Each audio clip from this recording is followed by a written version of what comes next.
ഒന്നാമത്തെ രീതിയാണ് ഓപ്റ്റിമിസം. ഒരു ഭാഷ പഠിക്കാൻ അല്ലെങ്കിൽ ഏതൊരു കാര്യവും ചെയ്യാൻ നമുക്ക് ആദ്യം വേണ്ടത് കോൺഫിഡൻസ് ആണ്. എനിക്ക് ഇംഗ്ലീഷ് പഠിക്കാൻ പറ്റുന്നുള്ള ഉറച്ച ബോധം നമുക്കുണ്ടെങ്കിൽ നമുക്ക് തീർച്ചയായിട്ടും ഇംഗ്ലീഷ് സംസാരിക്കാൻ പറ്റും.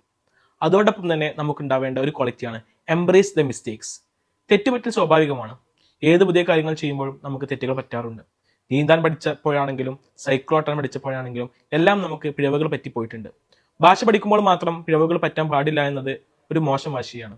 അതുകൊണ്ട് തെറ്റുകൾ പറ്റുമ്പോൾ സന്തോഷിക്കുക, അത് തിരുത്തിക്കൊണ്ട് മുന്നോട്ട് പോകാൻ ശ്രമിക്കുക. നമ്മളെല്ലാവരും പൗലോ കൊയ്ലോയുടെ ആൽക്കെമിസ്റ്റ് വായിച്ചവരായിരിക്കും.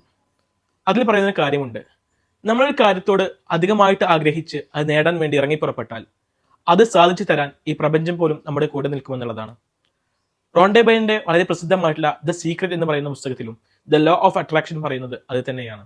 ഒരു കാര്യം പഠിക്കാൻ തീരുമാനിച്ചുറപ്പിച്ച് മുന്നിട്ടിറങ്ങിയാൽ, പൂർണ്ണ കോൺഫിഡൻസോട് കൂടെ അതിൽ ഉറച്ചു നിന്നാൽ ആ ഭാഷ നമുക്ക് തീർച്ചയായിട്ടും നേടിയെടുക്കാനാകും. അതുകൊണ്ട് കോൺഫിഡൻസോട് കൂടെ തെറ്റുകൾ വന്നു പോയാലും സന്തോഷിച്ച് തെറ്റുകൾ തിരുത്തിക്കൊണ്ട് നമുക്ക് ഇംഗ്ലീഷ് പഠിക്കാം.